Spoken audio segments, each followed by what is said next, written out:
الحمد لله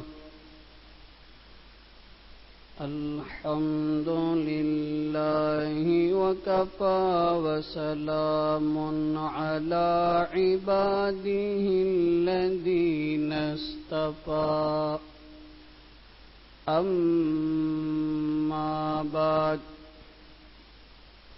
فأعوذ بالله من الشيطان الرجيم بسم الله الرحمن الرحيم لتجدن أشد الناس عداوة للذين آمنوا اليهود والذين أشركوا ولتجدن أقربهم مودة للذين آمنوا الذين قالوا إنا نصارى ذلك بأن منهم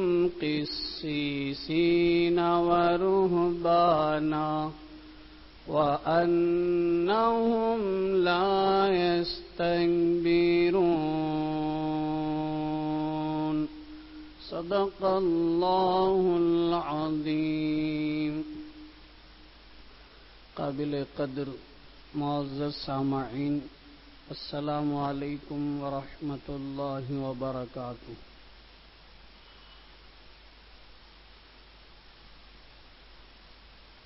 قرآن کریم اللہ تعالی کی پاکیزہ کتاب اور کلام ہے.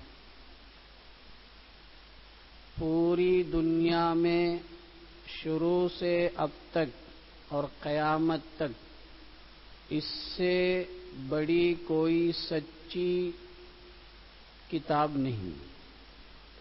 اس کی ایک ایک بات لوہا لاٹ ہے، پتھر کی لکیر کی طرح ہے، کوئی شک اور شبہ نہیں. چنانچہ سورہ بقرہ کی دوسری آیت میں اسی مضمون کو بیان فرمایا، ذالک الکتاب لا ریب فیہ. یہ وہ عظیم الشان کتاب ہے جس کے اندر کسی قسم کا کوئی شک اور شبہ نہیں، ڈاؤٹ کوئی نام کی چیز نہیں. یہ قرآن انسانوں کی ہدایت کے لیے اللہ نے نازل فرمایا. اس قرآن میں واقعات بھی ہیں، قصے کہانی بھی ہیں. قوموں پر جو عذابات آئے اس کا بیان ہے. اللہ نے توحید کو دلائل کے ساتھ سمجھایا ہے، رسالت کو معجزات کے ساتھ سمجھایا ہے، آخرت کو مثالوں کے ذریعے سے سمجھایا ہے. چنانچہ قرآن پاک کی حقانیت اور اس کی سچائیت میں کوئی کلام نہیں، کوئی شبہ نہیں. یہ قرآن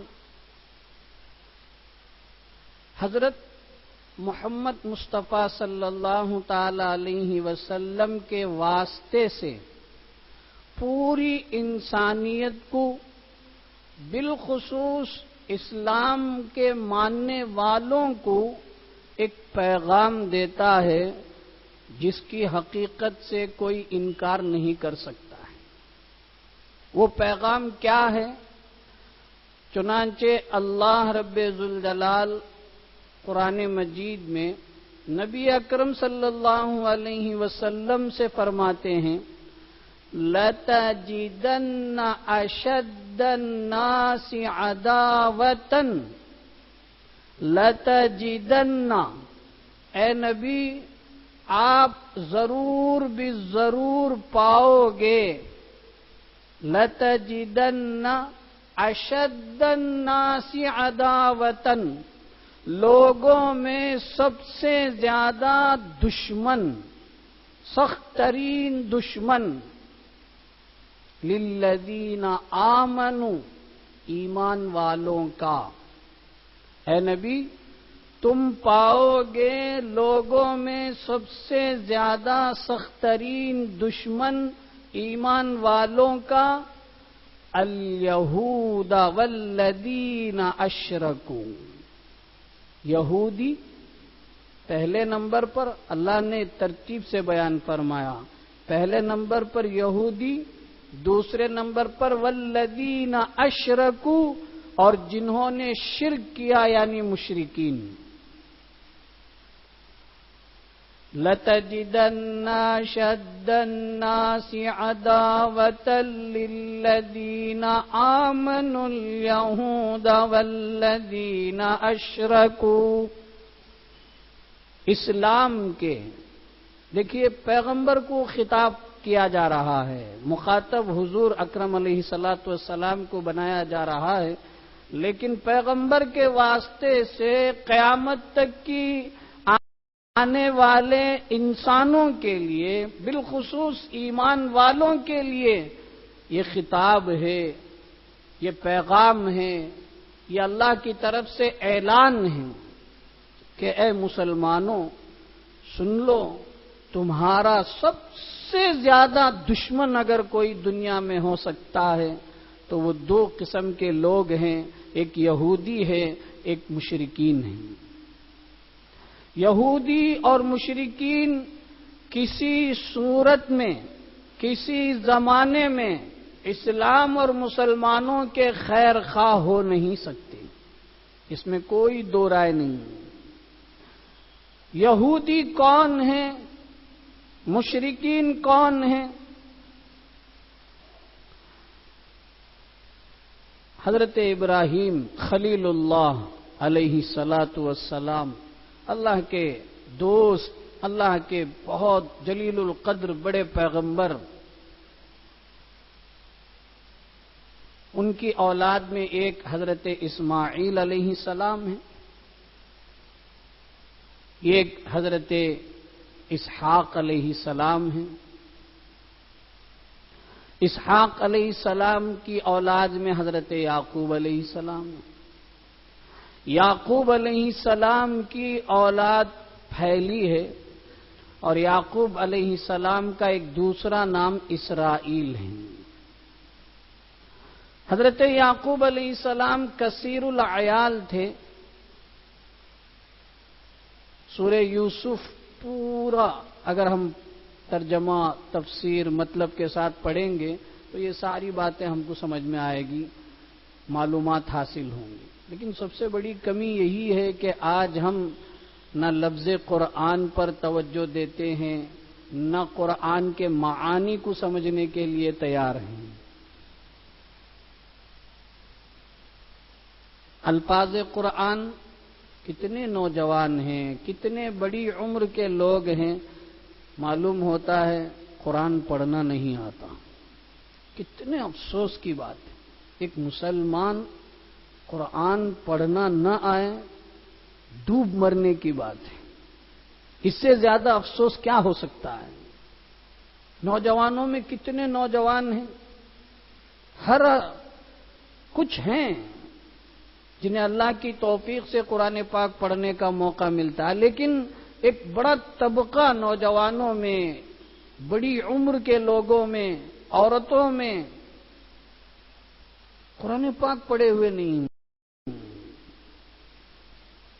اور جو طبقہ قرآن پاک پڑھا ہوا ہے اس کو نہ سورہ فاتحہ کا ترجمہ آتا ہے، اور جو عام طور پر سنتوں میں آخری کے 10 سورتیں جو پڑھتے ہیں ان سورتوں کا نہ ترجمہ معلوم ہے۔ کچھ لوگوں کو ترجمہ معلوم ہے تو اس کا مطلب معلوم نہیں ہے۔ مسلمانوں کی یہ حالت ہے، اللہ ہم سب پر رحم فرمائے۔ اسی لیے آج دنیا میں مسلمان ذلیل اور رسوا ہو رہا ہے۔ شاعر مشرق علامہ اقبال علیہ رحمہ کا جو شعر انہوں نے کہا ویسے ہی نہیں کہہ دیا، ایسے ہی زبان پر آ گیا کچھ جملہ بول دیا، ایسے نہیں، انہوں نے پوری نظر دوڑائی اور اس کے بعد ایک نتیجے پر پہنچ کر انہوں نے کہا وہ زمانے میں معزز تھے مسلمان ہو کر، وہ زمانے میں معزز تھے مسلمان ہو کر، اور ہم ذلیل و خوار ہوئے تاریک خراں ہو کر۔ یعنی حضرات صحابہ ان کی زندگی میں شروع کے جو 13 سال مکہ مکرمہ کی ہے، وہاں احکامات نہیں، صرف قرآن ہے، عقیدہ ہی عقیدہ ہے، توحید کی آیتیں، رسالت کی آیتیں، آخرت کی آیتیں، نماز، زکوٰۃ، حج، روزے، یہ سب بات مدینہ منورہ کی زندگی کے احکامات ہیں، لیکن مکہ مکرمہ کی جو زندگی ہے وہ نفس قرآن کی زندگی ہے۔ انہوں نے قرآن کو اپنے سینے سے لگایا تو پوری دنیا میں ان کا نام تابناک اور روشن ہوا، اور آج مسلمان تاریخ قرآن نہ قرآن کو پڑھتے ہیں، نہ اس کے معنی کو جانتے ہیں، نہ اس کے مطلب کو جانتے ہیں، جس کی بنیاد پر ہر میدان میں، ہر شعبے میں، ہر جگہ پسپا ہو رہے ہیں، ذلیل ہو رہے ہیں، رسوا ہو رہے ہیں۔ یہ بہت بڑی بنیادی وجہ ہے، اس وجہ کا کوئی انکار کر ہی نہیں سکتا۔ اس لیے مسلمانوں کو چاہیے کہ وہ دیکھ کر قرآن پڑھنا بھی سیکھیں، حفظ بھی کچھ صورتیں یاد رکھیں، اور اس کے معنی اور مطالب ہمارے بڑے بڑے علماء نے آسانی کے لیے کتنے سہل انداز سے ترجمہ بھی کر رکھا ہے، تفسیر بھی کر رکھا ہے کہ ہر آدمی پڑھ سکتا ہے۔ اور اللہ کی بڑی مہربانی یہ ہوئی کہ اب ایسا نہیں کہ صرف عربی میں تفسیر ہو، ایسا نہیں، عربی میں بھی تفسیر ہے، اور ہمارے علاقے کی زبان تمل میں ہے، انگریزی میں ہے، اردو میں ہے، جو جس علاقے کا ہے اس علاقے میں اس کی زبان میں ترجمہ بھی ہے، تفسیر بھی ہے۔ بس کمی اس بات کی ہے کہ پڑھنے والوں کو حرکت میں آنی چاہیے کہ بھئی ہم پڑھیں، سمجھیں، سیکھیں۔ تو قرآن کریم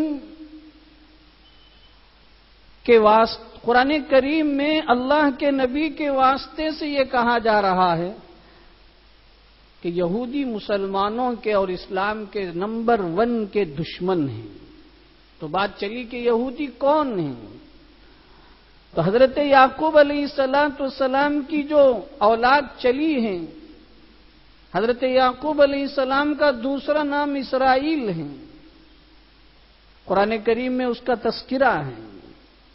4 پارہ ہم پڑھیں گے لن تنالوا البر میں، اس میں وہاں الا ما حرم اسرائیل علی نفسہ کا لفظ آئے گا کہ بنی اسرائیل نے اپنے اوپر فلاں چیز کو حرام قرار دے دیا۔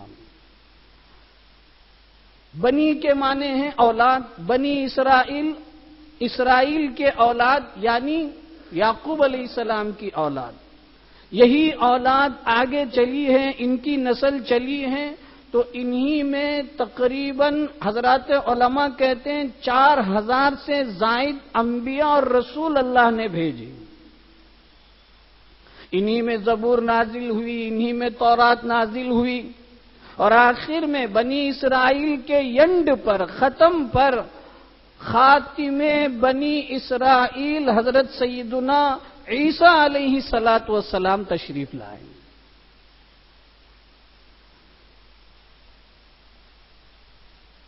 تو تورات، زبور اور انجیل بھی زبور کا، تورات کا تتمہ ہے، اس کا ایک پارٹ ہے۔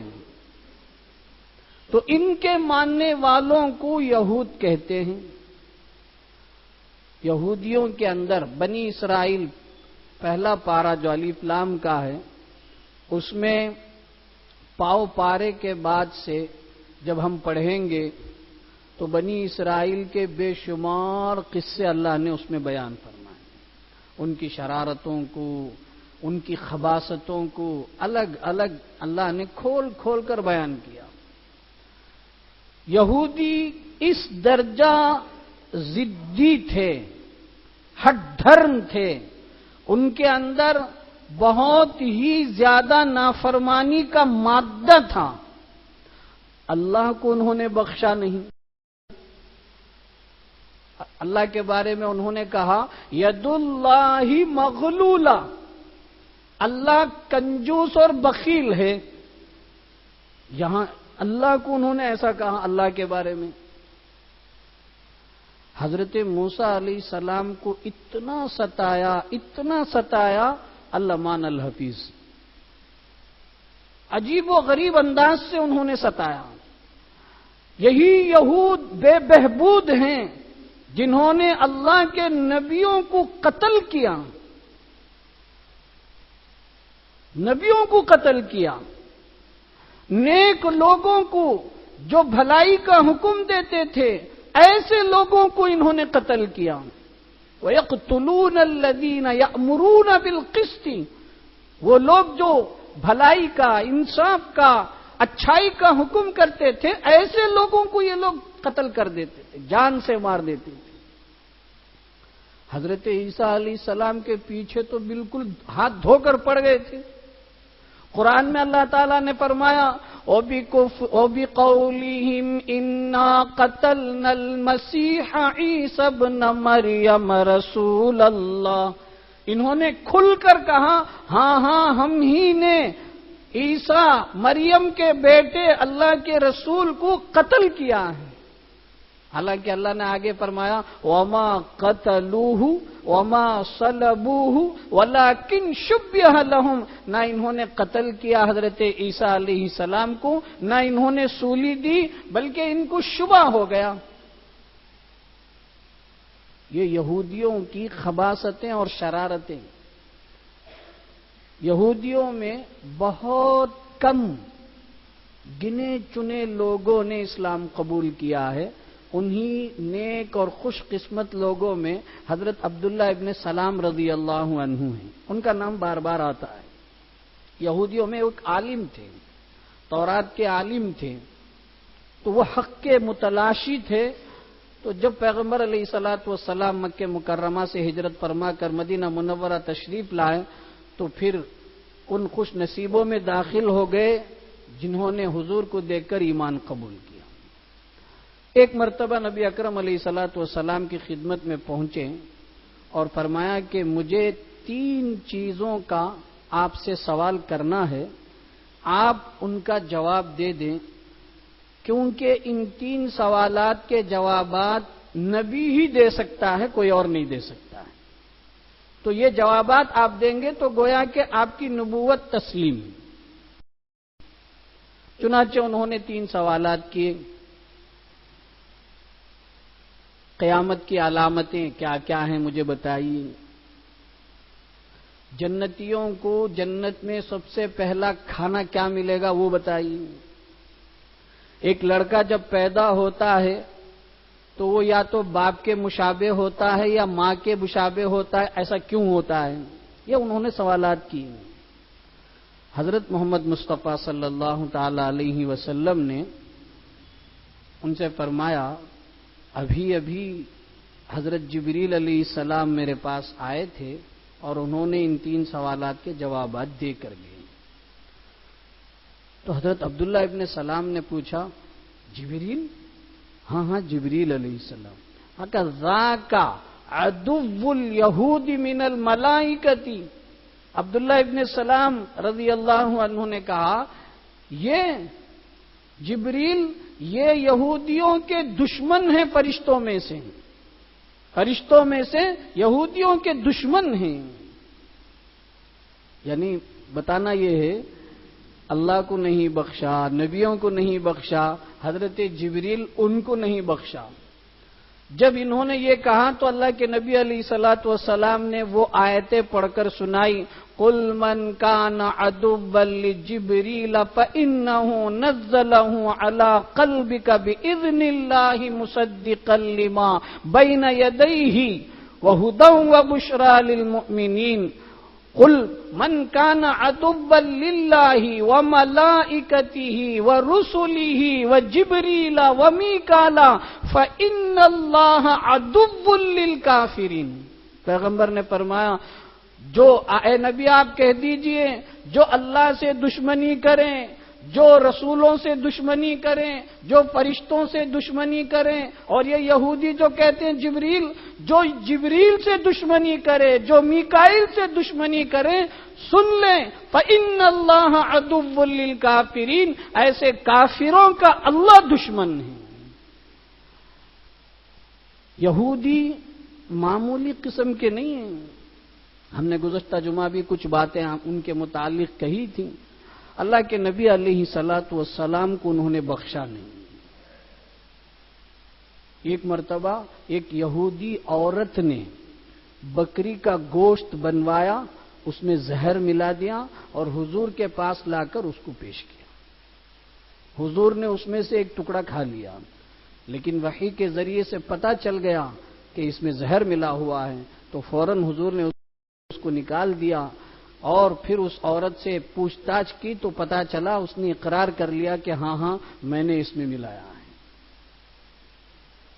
اور حضرت مائی جان عائشہ صدیقہ رضی اللہ عنہا کہتی ہیں کہ آخر وفات کے وقت میں اسی زہر کا اثر ہوا تھا۔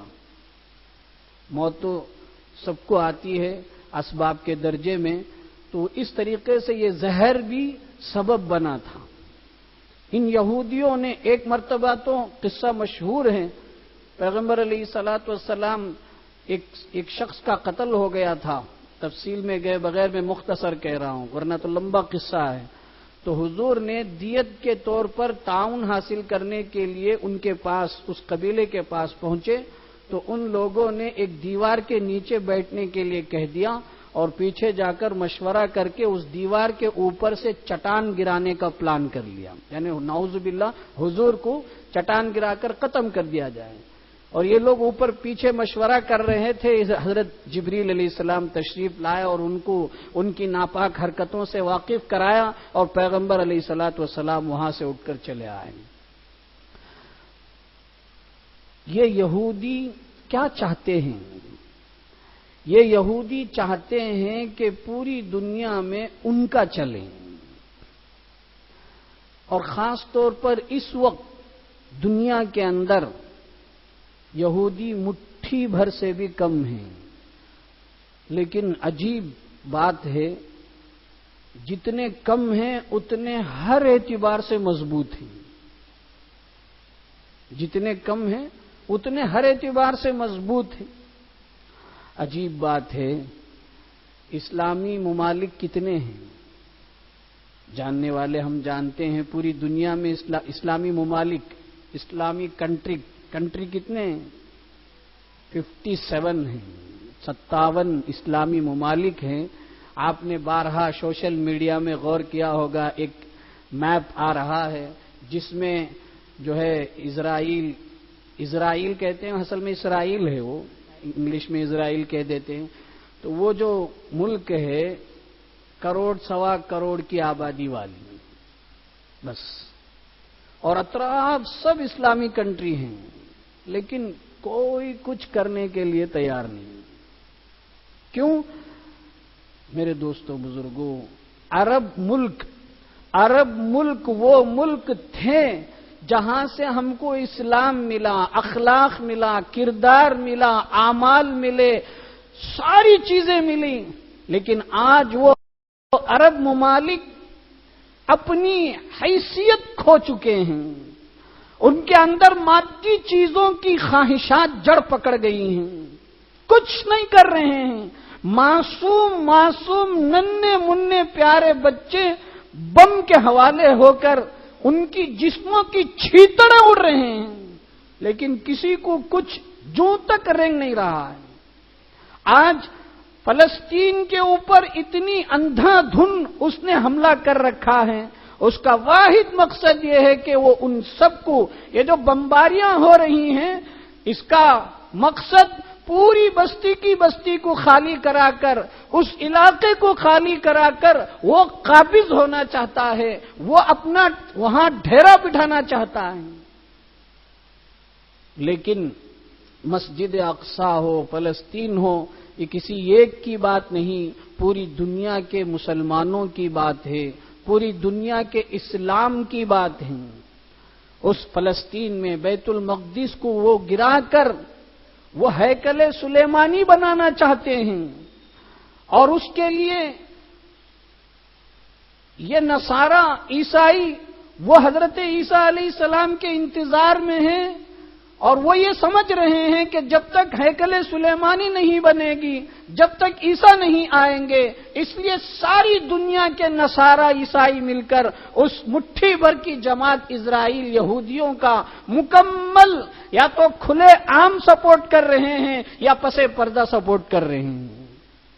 اور اسلام کی حقانیت قرآن ہمارے سامنے کھول کھول کر بیان کر رہا ہے، اس کے باوجود عرب ممالک ان کو سانپ سونگ گیا ہے، ان کو حکومت کا نشہ ہے، ان کو اپنی زندگی میں عیاشی اور فحاشی کی زندگی مطلوب ہے، وہ اسلام کی دھجیاں اڑتے دیکھ رہے ہیں، اسلام کے ماننے والوں کی خونیں ندی کی طرح بہہ رہی ہیں، لیکن ان کو کچھ احساس نہیں۔ اور سب سے بڑی تعجب اور افسوس کی بات کیا ہے؟ ہم مسلمانوں کو اسلام اور اسلامی تعلیمات، بیت المقدس، فلسطین، ان کے بارے میں کتنے معلومات ہیں؟ ہمارے ملک کا social media, print, electronic media کہہ رہا ہے حماس نے دہشت گردی کر دی، اس نے حملہ کر دیا، وہ ٹیررسٹ ہے، پلائیں تو کچھ ہمارے اپنے وہ بھی کہہ رہے ہیں کہ ہاں ایسا ہی ہوا۔ حقیقت سے کوئی لینا دینا نہیں۔ میرے دوستو بزرگوں، ہمیں اسلام کی تعلیمات سے، تاریخی معلومات سے آگاہ ہونا چاہیے۔ یہ یہود صرف اس ایک علاقے کی بات نہیں، اس کے پس منظر، اس کے پس پیش وہ پوری دنیا کے مسلمانوں کو حملہ کر رہا ہے، نشانے پہ لے رہا ہے۔ آج کون سی چیز ایسی نہیں جو ہم اس کا استعمال نہیں کر رہے ہیں؟ ساری چیزیں ہم انہی کا یعنی طاقت پہنچا رہے ہیں۔ اقتصادی طور پر ہم مسلمان اپنا کوئی نہ، میں اب مقصد پر آ رہا ہوں، مسلمانوں کی نہ تعلیم گاہیں ہائی فائی لیول کی کوئی نہیں ہے۔ کون سی میڈیکل کالج ہے، کون سی یونیورسٹیاں ہیں کہ اپنے ہم مسلمان بچوں کو وہاں اعلیٰ تعلیم دے سکیں؟ اور ایک کوئی شاندار جاندار ہسپتال نہیں ہے۔ تعلیم کے اعتبار سے، دواخانوں کے اعتبار سے، اور تجارت کی منڈی تو بالکل ڈاواں ڈول ہو گئی۔ لوگ دیکھ رہے ہیں لاک ڈاؤن کے بعد سے تھرا گئے ہیں، بڑے بڑے لوگ پریشان ہو گئے اور چھوٹے تاجر تو نام و نشان نہیں مل گئے۔ ہمارا پیسہ کھانے پینے میں خرچ ہو رہا ہے، شادیوں میں برباد ہو رہا ہے۔ آج ہمارے پاس ذاتی مکانات نہیں ہیں، ذاتی جائیداد، جاگیر، پراپرٹیاں نہیں ہیں۔ ہم اگر غور کریں گے تو ہم نہتے ہیں، خالی ہیں۔ لیکن اس کے باوجود اگر فضول خرچ میں آ جائیں تو لاکھوں روپے، کروڑوں روپے خرچ ہو رہا ہے، ایک ایک شادیوں میں، ایک ایک تقریب میں۔ یہ پیسہ کہاں سے آتا ہے؟ میرے دوستو بزرگوں، اپنی زمین کو مضبوط کرنے کی ضرورت ہے۔ ہمارا کوئی بہترین میڈیکل کالج ہو، ہسپتال ہو، ہماری دواخانے ہوں، ہماری جو دنیا کے اندر جس کی بنیاد پر لوگ ترقی کہتے ہیں وہ ساری چیزیں ہمارے پاس ہوں، اس کی فکر کرنے کی ضرورت ہے۔ بڑوں کو بھی سر جوڑ کر فکر کرنے کی ضرورت ہے، اور چھوٹوں کو بھی ان کی فکروں میں ساتھ دینے کی ضرورت ہے۔ آج ہم وہی روٹین زندگی، صبح اٹھے، چائے پیے، ناشتہ کھائے، دوپہر کا کھایا، رات کا کھایا، غپ چپ کیا، ادھر وقت گزارا، ادھر وقت گزارا، سب یہی ہیں۔ ہمارے شہر کی اگر ہم بات کریں، ہمارے نوجوان کی تعلیم اور ایجوکیشن سسٹم کیا ہے؟ زیادہ سے زیادہ 10th پڑھے گا، +2 پڑھے گا، اور زیادہ مشکل کرے گا تو 3 سال کالج پڑھے گا، اس کے بعد کوئی یونٹ کھول کر بیٹھ جائے گا۔ ڈاکٹر کتنے ہیں، انجینئر کتنے ہیں، کہاں ہیں؟ پڑھانے والوں کو بھی فکر کرنی چاہیے، پڑھنے والوں کو بھی فکر کرنی چاہیے، ہر میدان میں ہم آگے بڑھیں، اسلامی تشخصات کو باقی رکھیں، اسلام کو باقی رکھیں۔ اللہ نے ہمیں مسلمان بنایا ہے، اس کی ہم قدر کریں اور اس کی تعلیمات پر خود بھی عمل کریں اور دوسروں تک اسلام کی پاکیزہ تعلیمات کو ہم پہنچانے کی کوشش کریں۔ اللہ تعالیٰ اس وقت غزہ کے مسلمانوں کی پوری حفاظت فرمائیں۔ ان کی ظالم نے پانی بند کر دیا، دوا بند کر دیا، ہسپتال کو برباد کر دیا، کتنا ظلم کر رہا ہے۔ میں اور آپ مسلمان ہیں، کتنی فکر کر رہے ہیں، ہمارے اندر کتنا احساس ہے، ہم نے کیا کیا؟ اہل سنت والجماعت نے درد کرتے ہوئے، فکر کرتے ہوئے اعلامیہ جاری کیا کہ بھئی فجر کی نماز میں قنوت نازلہ پڑھی جائے گی، جس کے اندر ان مظلوموں کے حق میں دعا ہوگی اور ان ظالموں کے حق میں بد دعا ہوگی۔ کتنے لوگ فجر کی نماز میں شریک ہو کر اس دعا پر آمین کہہ رہے ہیں؟ کہاں ہیں ہمارے نوجوان؟ کہاں ہیں ہماری ہر طبقے کے لوگ؟ آٹو چلانے والے ایک بھی نظر نہیں آتے ہیں، رکشہ چلانے والے، کار چلانے والے، کہاں ہیں یہ لوگ؟ کیا ان کی دنیا کی زندگی یہی ہے کہ کھاتے رہو، پیتے رہو اور سوتے رہو؟ مسلمانوں، چاہے وہ بڑا مالدار ہو، غریب ہو، فقیر ہو، پڑھا ہوا ہو، ان پڑھ ہو، سب کو اسلامی تعلیمات پر جمنے کی ضرورت ہے۔ آج ہماری حالت اتنی خراب سے خراب تر ہوتی چلے گئی، کوئی سننے کے لیے تیار نہیں ہے۔ اللہ ہم سب کی حفاظت فرمائے، ہمارے اندر بیداریاں آئیں، ہم اپنے شادیوں کو سمپل اور سادہ کرنے کی کوشش کریں، لاکھوں کروڑوں روپے برباد نہ ہونے دیں۔ ان پیسوں سے ہم کوئی اچھا ایجوکیشن والا ایک شاندار عمارت بنائیں۔ اسکولیں تو بڑے قائم ہو رہے ہیں، لیکن جو پہلے سے ہیں ان کو اسٹینڈرڈ کیوں نہیں کیا جا رہا ہے؟ ان کے اندر کیوں ڈیجیٹل سسٹم نہیں لایا جا رہا ہے؟ ایک دوسرا، تیسرا، چوتھا، اگر کہیں مدرسہ کوئی ایک کھل جائے تو سب کے چونچ باہر آ جاتے ہیں۔ ارے پہلے سے مدرسہ ہے، اب کیوں نیا مدرسہ بنایا جا رہا ہے؟ ارے مدرسے میں تو ہمیں امام ملے گا، قرآن کی تفسیر کرنے والا ملے گا، ہمیں دین کی راستے پر چلنے والا، بتانے والا ملے گا۔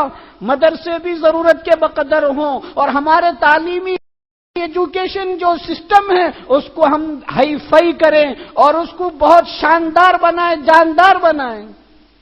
سب کو مل جل کر کام کرنا ہوگا، تبھی چل کر کوئی فرق آ سکتا ہے۔ اور اگر صرف ایک ہی آدمی، دو چار آدمی کرتے رہے، باقی وہی رسم و رواج کی زندگی، ختنے کی دعوتیں، نسبت کی دعوتیں، منگنی کی دعوتیں اور فلاں کی دعوتیں، اسی پر ہمارا وقت چلتا رہے گا تو یاد رکھیں ہمارے اندر کوئی اللہ کی طرف سے تبدیلی نہیں آئے گی۔ اللہ پاک ہم سب کو صحیح سمجھنے، سوچنے اور اس پر عمل کرنے کی توفیق عطا فرمائے۔ وآخر دعوانا الحمدللہ رب العالمین۔